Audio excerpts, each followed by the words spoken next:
En un mundo donde la verdad es un tesoro codiciado, una voz se alza para desvelar los secretos ocultos. Presentamos a Marybel González, una destacada periodista multimedia bilingüe en CBS News Chicago, con una impresionante trayectoria que abarca desde la frontera entre Estados Unidos y México hasta las luces de la ciudad de Chicago. Marybel González es una auténtica experta en periodismo, ganadora de 4 premios Emmy y con un prestigioso premio por su trabajo de investigación. Su compromiso con la verdad es incuestionable. Marybel no es ajena a la acción. Antes de unirse a CBS en el 2022, deslumbró como reportera bilingüe en Telemundo y como presentadora de noticias y reportera de investigación en el Sinclair Broadcast Group en Texas. Y eso no es todo. Marybel González también dejó su huella como reportera de investigación en la PBS de Denver. Su búsqueda implacable de la verdad la llevó a obtener una maestría en periodismo en la Universidad de Columbia en 2016. Hoy Marybel González llega a tu pantalla para desafiar tus percepciones y ampliar tus horizontes en Mente, un podcast que promete adentrarse en las historias que necesitas conocer.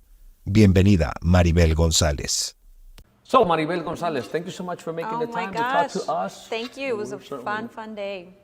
We're excited to learn about your story and, of course, the way that you operate in the mind to get where you are today. I guess to begin, obviously, there is this concept that I learned not long ago, that in order to excel, you've got to sort of be adopting new values and new paradigms, new ways of thinking. Yeah. And I want to begin there because you're obviously in a space in what you do as a reporter, right, a journalist, right? What are the values you think you adopted in order to get to where you are today? I think the most important thing is just always looking out for what is the story that people have to tell, right? They say the best communicators are the best listeners. So for me, that's something that I carry outside of work as well, is in order for me to learn, in order for me to get inspired, in order for me to even connect with people, I have to hear them, right? And I think nowadays... So knowing the story. No one really listens. I think everyone stops and wants to wait until that person's done talking so then they can start talking about themselves, right? But do you gain anything from that, interaction? I think for me, it's important to listen, to actually listen to people, because that's when you gain perspective, right? Yeah. And that's when you learn, and that's when you become inspired, and that's when you can take yourself outside of yourself and have empathy and relate to that person. So for me, I think that's one of the most important things that I think is underrated nowadays, is actually listening, like stopping and listening and absorbing what that other person is saying. Totally. Well, who inspired you? Because you got to where you got here, obviously somebody planted that seed in your mind. I think, 2 things. My mom, like many Mexican moms, she said humility is the best thing that you can have in life, right? And humility isn't making yourself feel less than, but understanding that everybody is important. Everybody has something to contribute to the world, to life. Everybody's lives matters. I think that was a big source of inspiration for me. And then also, and again, that goes back to the point of that teaches empathy, right? Being able to understand that everyone's important makes their struggles, makes their triumphs, makes what they're going through also important. So I think for me, that was the biggest inspiration. And then reading, I love books.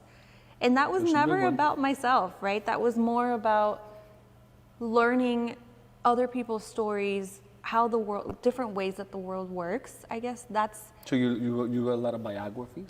I read biographies, but also fiction. I read a lot of... Fiction, I think, is based a lot on reality, right? We write to what we know. Fiction are just experiences that haven't necessarily happened. So sometimes it's just magnified realities. Yeah. Right, yeah. So for me, I think that's where I learned, by reading, I learned to kind of be the observer of someone else's story and be able to take away lessons from that. No, great lesson.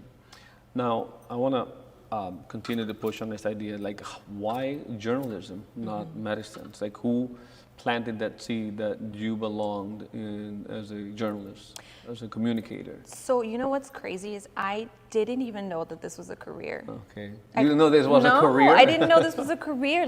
I had no idea that you could make a career out of this. I studied international relations in college. Yeah. I thought I was going to be a diplomat. I thought I was going to go to law school, and I was kind of going in between that. But then I also gravitated towards television and storytelling, and somehow always found a way to like intern, volunteer. You know, I gravitated towards that. I just didn't know you could actually study this as a career and you could be a journalist. But well, those little experiences of working behind the scenes, of video production, of talking to people, I started realizing that's what I want to do. And I started putting myself in situations where I was able to practice that. So I would say Which were uncomfortable situations. 100%. And also free. Like back in my day, you know, when you interned somewhere, they never paid you. And there was a lot of times that I was just doing things for free just for the experience. Yeah. Kind of like the old school way. I don't know that that's the best way. It's a good mindset of things. But it was just this hunger for like, I want the experience and I want to be surrounded by people who are doing what I am so gravitated to, even if I didn't know exactly that that was a career. So then when I got serious about it, you know, I ended up going back to school. I got a master's in journalism. I said, if I'm gonna do it, I'm gonna do it right? And I wanted to get a good foundation. And then, you know, ever since then, it's been a ride. I've got well, a couple of questions. Obviously, is most people sometimes when you see a Latina, right, that's in the media, they start with some of these channels like a Telemundo, Univision. Did you went directly to the English-speaking or not? Yeah, I went directly to English, and then I saw, you know, for me, I think I look back now, and I've always valued being bilingual. I started in English, but I always was doing side projects in Spanish. Okay. And the language I think I dominated best on camera is English. But for me, I wanted to preserve my Spanish language. So I made it a point to like volunteer to do, you know, little projects in Spanish. Can I translate this story and tell it in Spanish? I just saw the importance of, this is the story, this is information that my community also needs to know. And a way to get that information to them is in our language, is in Spanish. So I would make it a point to do things in Spanish. And what's interesting to me is, along this career, unfortunately, I saw how people don't value the Spanish language content as much as they do in English, which to me doesn't make sense, right? Because this is the fastest growing, one of the fastest growing populations. The Latino population? It's got to be the fastest growing for sure. Yeah. We have to get information out to our communities. Why not value that, you know, that community, that population, and getting that information to them? So I made it a point to do everything I was doing in English that I could in Spanish. Okay. And then later I saw an opportunity come up in Spanish at Telemundo in Chicago. And I was like, this is amazing. I've always wanted to work in Spanish. So it was actually a challenge for me to start working in Spanish, because it's learning how to write in broadcast, you know, scripts, to how to go live in Spanish, how to ad-lib in Spanish. I mean, it really forced me out of my comfort zone, because I spoke Spanish and I studied it, but that's one thing, and one thing to be on camera. Absolutely. Totally different, right? So I took that challenge upon myself, and everybody, unfortunately, would tell me, why would you go from English to Spanish? Right, you went the other way, That's right? a downgrade. Yeah. Can you believe that? What? Well, yeah, everybody's got its opinion. I don't see it as a downgrade, but I do see it as the opposite of what most journalists and communicators do. And see, for me, I was like, what an amazing opportunity to finesse my skills. What an amazing opportunity to challenge myself. What a great opportunity to reach out to a community that I belong to, and I can do it in Spanish and in English. Like, I just saw the you know, and down the line, going back to the point of this is the fastest growing population, I'm a firm believer in that sometimes on paper, you might have to take a couple steps, quote unquote, back to catapult yourself forward. And for me, everyone kept telling me it's a downgrade that you're going to Spanish news. And I said, no, it's not. The future is bilingualism. The future is Latino. The future is Latino. And I said, why wouldn't I want to be best prepared for when the time comes when everybody is bilingual? You know, it's becoming a hot, you know, trend to be bilingual, and it wasn't always like that, as you know. So for me, I'm like, this is an investment in myself and then in my community. And going back to the point of like how underrepresented we are, I just saw a post from the Pew Research Center that said only 8% of journalists in the country are Latinos. I mean, think about how disproportionate that is. 8%. 8%, when this is one of the fastest growing populations in the country. We're Correct. talking millions, right? Wow, right? And why not reach that community in a language that they understand? But they don't just speak Spanish. I mean, we know Latinos are We come so so different. diverse, right. So Absolutely. diverse. English as well, but and so many of us speak both. Why not be able to be able to navigate towards both of those languages? No, that was great. Now, talk about skills, because obviously there are certain skills that in any profession need to be acquired and learned. And of course, obviously, for you was research, right? Is not being afraid of camera, public speaking, all that stuff. But more, I think what I'm interested in is seeing how you emotionally reacted to the fact that, hey, you have to learn this, you have to learn this. Like you said, oh, I'm take this job where I have to polish my ability to write and communicate in Spanish, even though I love it and I know it, it's not the one thing that I've been doing every day. Like, how do you handle a challenge, in other words? I think that so many people will agree, so many people who are here today also agree that the only way to grow is through challenge, right? Like, if you stay in your comfort zone, if you stay to what you know, it's so hard to get out of that, because who wants to be uncomfortable? Right. It's not a good feeling. But everything you see, it's all about, like, if you're an entrepreneur, it's all about the great lifestyle and the jets and the cars and just, everything that's sold to you is just, don't stress. Right. No, you don't need the problems in your life. Yeah. And the reality is that, this is what I'm trying to extract, is that you run towards uncomfortable situations. Yeah, and I love that you said earlier you have to run towards the problem. Absolutely. I think that that's the only way that you're going to grow. And maybe in that moment, because trust me, I had moments where I would cry. I would say, like, I'm not good enough for this. I had those moments of doubt. And I want to hear about that, because for the lessons that we can all learn, if you can bring some of those moments where you thought, man, this ain't for me, or that's it, I want to throw in the towel. Yeah. See if you can share some of that. So I think it's a blessing to know what you're not good at, because then you can work on it. If I don't know what I need to improve, I'm not going to get better. Right. And I know that sounds very simple, but it's true. Like, when I would mess up, like if I wasn't writing my scripts fast enough in Spanish, you know what I would do? I would be frustrated. I would be, upset. If I couldn't find the words in that moment to write what I wanted to express, I would go home and I would read in Spanish. I would make it a point to only consume things in Spanish. So I would turn on the TV and only listen to Spanish. I'd only read books in Spanish, read articles in Spanish. I would take notes on my phone, of like, what are the phrases where I could, emulate or things like that. I mean, even though I'm bilingual, that was something I had to work on. So every time I would struggle, I would see that as an opportunity of, that's how I get better. Very good. Yeah. And I guess in closing, what do you see for yourself in the next 5 years? Because I know every successful person is always aiming at becoming better, right? And so the road you've taken to this point.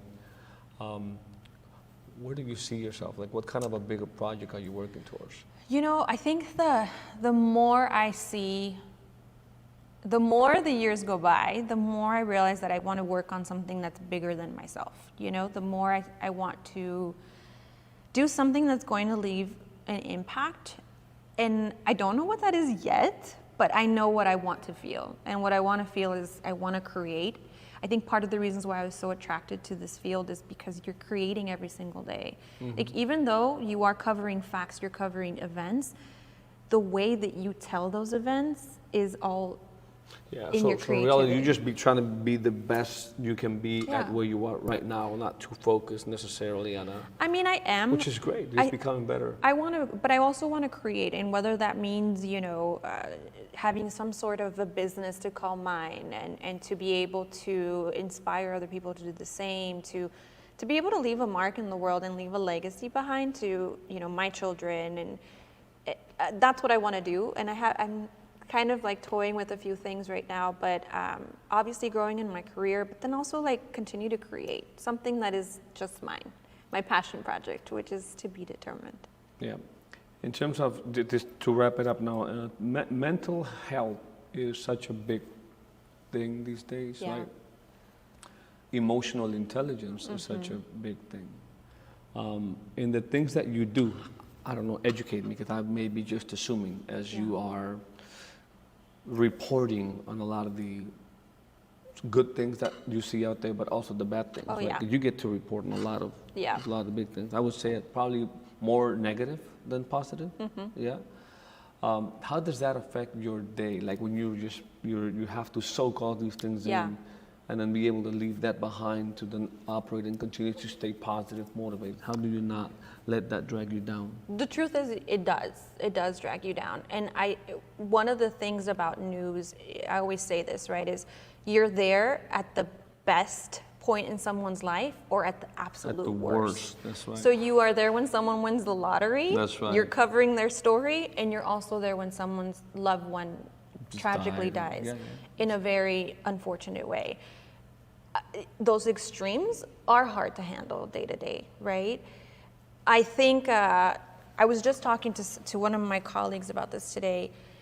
It is traumatizing, especially if you're in the business of caring for people, because in journalism they tell you you're supposed to detach yourself from the story. You're supposed to. You're human. You're Right, human. at the end of the day. And at the end of the day, who tells the best stories? Someone who has humanity, right? Totally.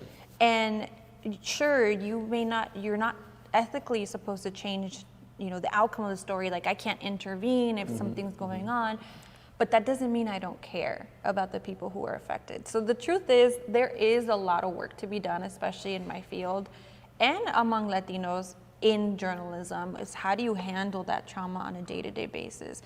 There is a lot of work right now that's being done. Like, we've talked to psychologists who specialize in trauma in the news, but there is a lot of work to be done.